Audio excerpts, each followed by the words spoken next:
बहुत दिनों की बात है। इसी देश में एक बड़ा ही ईश्वर भक्त राजा रहता था। उसे पूजा पाठ में आवश्यकता से अधिक विश्वास था। काम धाम छोड़कर वह दिन भर शिव मंदिर में बम बम महादेव चिल्लाता रहता था। एक दिन उसने सोचा कि यदि सारी प्रजा इसी तरह भगवान की उपासना करने लगे तो हमारा देश स्वर्ग हो जाएगा। बस फिर क्या था, सारी प्रजा के नाम तुरंत आज्ञा निकाल दी गई कि सब लोग अन्य काम छोड़कर प्रतिदिन मंदिरों में बैठे बैठे घंटा करताल शंख बजाकर धूमधाम से शिव शंकर का पूजन करें। उन दिनों राजा की आज्ञा भगवान की आज्ञा मानी जाती थी। उसे कौन टालता। सब लोग काम काज छोड़कर झांझ मंजीरा डमरू मदंग लेकर हर हर महादेव के नारे लगाने लगे। जहां देखिए वहीं 100-200 की टोली बैठी कीर्तन करती मिलती थी। सेना के शूरवीर ढाल तलवार फेंककर जगह जगह कंठी माला पहनकर बैठ गए। धीरे धीरे देश का सारा कृषि व्यवसाय कला कौशल चौपट हो गया, क्योंकि इन कामों के लिए किसी के पास समय ही नहीं था। सबके सब पुजारी बन बैठे थे। एक विदेशी राजा को यह सब मालूम हुआ। अच्छा अवसर देखकर पुजारी ने राजा पर चढ़ाई कर दी। जब उसकी सेना सीमा प्रांत में घुस आई तो सारी प्रजा घबरा गई। शत्रु से लोहा लेने के लिए इधर सेना की एक टुकड़ी भी नहीं थी। सैनिक लोग तो अब तक महंत बन गए थे। हमारे राजा जी नहीं घबराए। उन्होंने प्रजा को आदेश दिया कि घबराने की बात नहीं है, आंख मूंदकर मंदिरों के आसपास बैठ जाओ, भजन गाओ, भगवान स्वयं भक्तों का उद्धार करेंगे। जनता हाहाकार मचाती हुई प्रलयंकर भगवान को पुकारने लगी। बैरी दल कुछ ही दिनों में राजधानी के सामने आ पहुंचा।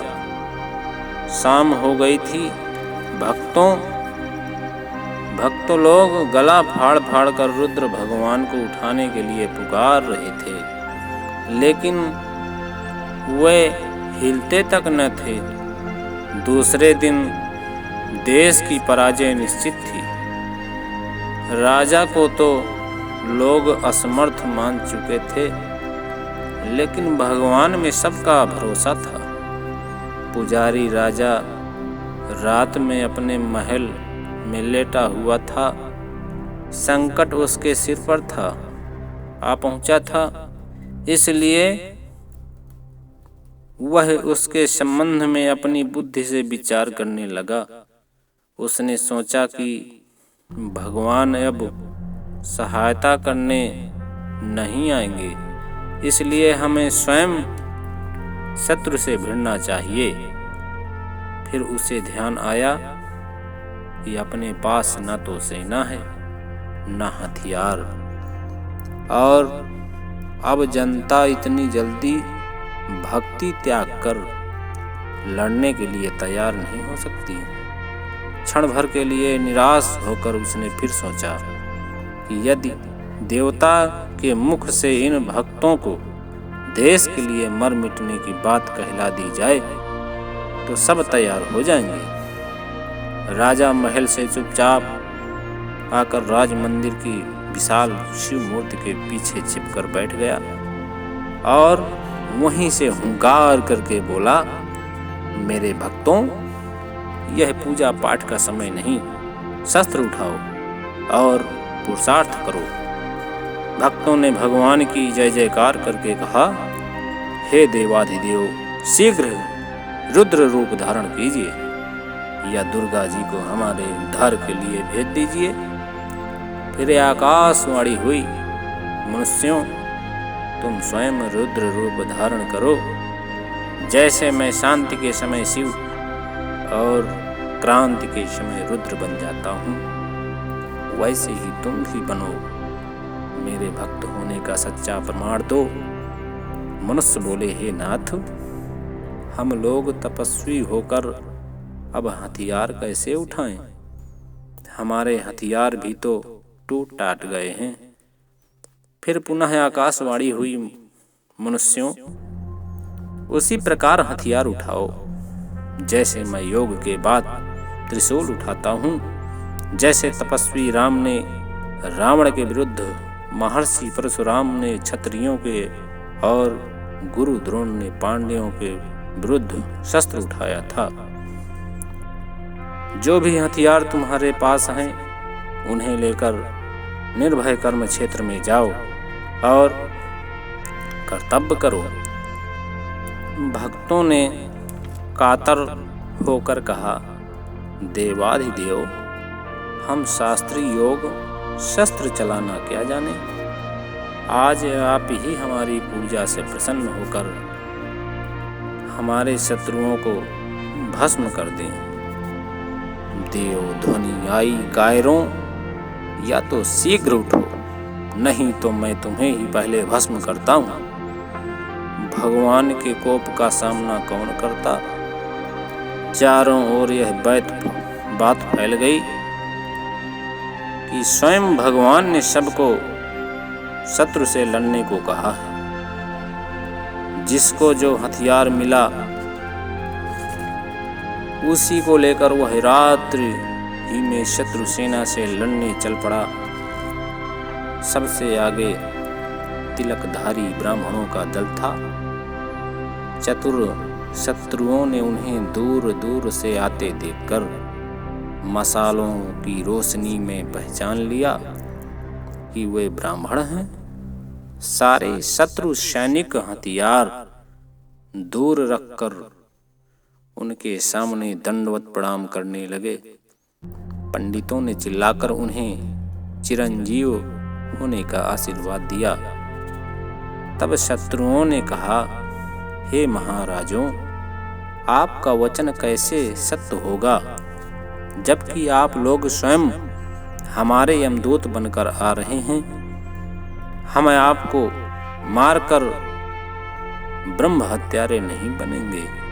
इसलिए आइए, अपने कर्मों से अपने ही आशीर्वाद को झूठा प्रमाणित कीजिए।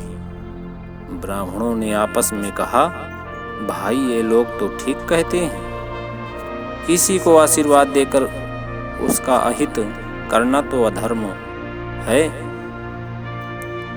ब्रह्मवाक्य अब मिथ्या नहीं हो सकता। वह लोग आशीर्वाद देकर लौट आए। शत्रु लोग निश्चिंत होकर विश्राम करने लगे। राज मंदिर में आकर ब्राह्मणों ने शिव को सारा हाल सुनाया। मूर्ति में से फिर ध्वनि आई, ब्राह्मणों, तुमने महामूर्खता की है। हाथ में शस्त्र लेने पर सब क्षत्रिय हो जाते हैं। क्षत्रिय का धर्म है शत्रु का नाश करना। वह आशीर्वाद नहीं देता। जाओ, क्षत्रिय बनकर लड़ो। शत्रु पर दया दिखाना कायरता ही नहीं, अपराध भी है। ब्राह्मण लोग बोले, भगवान, हम चले जाएंगे तो आपको भोग कौन लगाएगा? अब हमें अपने पास ही रखिए और क्षत्रियों को भेज दीजिए। हम आपके चरणों के पास ही मुक्ति पाना चाहते हैं। फिर हरनाद हुआ, का पुरुषों चलो, हम स्वयं तुम्हारे राजा के रूप में तुम्हारी सहायता के लिए चलते हैं। तुम लोग घड़ी घंटे ढोल बजाते हुए हमारी जय जयकार गाते हुए चलो। अपने अपने हथियार उठाओ और हमारे ऊपर भरोसा करके शत्रु का संहार करो। जो हमारे सामने मरेगा उसे हम सीधे शिवलोक को भेज देंगे। महादेव का सहारा पाकर सब लोग हर हर महादेव कहते हुए दूने उत्साह से लड़ने को तैयार हो गए। उधर पुजारी राजा चुपचाप मूर्ति के पीछे से निकलकर अपने महल में जा पहुंचा। वहां उसने बाघ का चर्म पहना, हाथ में डमरू त्रिशूल लिया, जटा पहले से ही बढ़ी थी। इसके बाद फिर आकर मूर्ति के पीछे छिप गया। जब बाहर लाखों लोग गाजे बाजे के साथ तैयार हो गए तो वह बम बम कहकर डमरू बजाता हुआ निकला। भक्त सेना ने अपने परमात्मा का दर्शन पूजन किया। इसके बाद सबके सब घंटे टनटनाते, शंख बजाते और ढोल ढमढमाते और भगवान प्रलयंकर का जयगान करते उनके साथ उन्मत्त होकर वीर पूजा के लिए दौड़ पड़े। शत्रुओं ने भयंकर कोलाहल सुना। वे शंकित होकर सोचने लगे कि पहले जो तिलकधारी लोग आए थे वे भारतीय राजा के भेदिए थे। असली सेना अब आ रही है। सहस्त्रों घंटों का नाद सुनकर उन्होंने समझा यह हाथियों की महासेना आ रही है और उन्हीं के घंटे बज रहे। एक साथ हजारों ढोलों की गड़गड़ाहट को उन्होंने जुझाऊ बाजा समझा। शत्रु राजा को विश्वास हो गया कि भारतीय राजा के पास सुसज्जित चतुरंगणी सेना है। उसके डेरे में खलबली मच गई। इतने में प्रलयंकर दल धूल उड़ाता और समुद्र की तरह लहराता हुआ शत्रु के सिर पर जा धमका। शत्रु लोग सवेरा होने के पहले ही अपने हाथी, घोड़े, रथ और अस्त्र शस्त्र छोड़कर जिधर से आए थे उसी की ओर जान लेकर भागे। भारतीय लठैतों ने पहले तो उनके सामान पर अधिकार किया और इसके बाद तुरंत उन्हीं के रथों और हाथी घोड़ों पर बैठकर उन्हीं के अस्त्र शस्त्रों को लेकर उनका पीछा किया। पीछे पीछे असंख्य पैदल भी बढ़े। अपने तेज घोड़े पर बैठकर भागते हुए शत्रुराज ने पीछे मुड़कर देखा तो देसी राजा की सेना आंधी तूफान की तरह वेग से दौड़ी आ रही थी। सबके आगे एक त्रिशूलधारी जटा खोले हुए ललकारता हुआ हुंकार करता हुआ दौड़ा आ रहा था। शत्रु की सारी सेना को भारतीय वीरों ने खदेड़ खदेड़ कर मार डाला। केवल विदेशी राजा अफगानिस्तान, फारस, अरब होता हुआ जहां से आया था वहीं को भाग गया। भारतीय दल विजयी होकर राजधानी में आया। वहां सब लोग अस्त्र शस्त्र फेंक कर पुनः शिव पूजा में मग्न हो गए। उन्हें यह विश्वास हो गया कि एकमात्र भगवान की कृपा से ही देश का उद्धार हुआ है। तब राजा ने सारा भेद खोलकर कहा, मनुष्यों, हमारे लिए भगवान लड़ने नहीं आए थे। उन्होंने समय पर हमें सद्बुद्धि दी, जिसकी प्रेरणा से हम लोग अपने पराक्रम द्वारा विजय हुए हैं। प्रजा ने कहा, महाराज, आप चाहे जो कहें, हम लोग पराक्रम से नहीं पूजा से जीते हैं। हम लोग अब पूजा ही करेंगे। सब रोगों की वही एक दवा है। राजा ने कहा, तुम लोग भूलते हो, पूजा से देवता और सज्जन ही वश में आ सकते हैं। दुष्ट शत्रु की पूजा शस्त्र से ही होती है। जहाँ पूजा की आवश्यकता हो वहाँ पूजा करो, और जहाँ पराक्रम दिखाने की आवश्यकता हो वहाँ पराक्रम दिखाओ, तभी सिद्धि मिलती है। देवता की उपासना करते हुए भी अपने पुरुषार्थ को मत त्यागो। मेरे द्वारा भगवान ने तुम्हारे लिए यही संदेश कहलाया है। जाओ अपने अपने कर्म करो और जीवन के सभी क्षेत्रों में यथाशक्ति पराक्रम दिखाओ। सब लोग पुरुषार्थ पराक्रम का प्रत्यक्ष परिणाम देख चुके थे। उन्होंने निश्चय किया कि समय पर प्रतिदिन भगवान की पूजा करके सब अपने अपने काम में लग जाएंगे।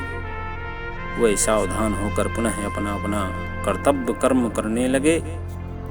इससे शिवजी को भी प्रसन्नता हुई होगी, क्योंकि उनके सिर से निकम्मे अंध भक्तों को उबारने का भार उतर गया।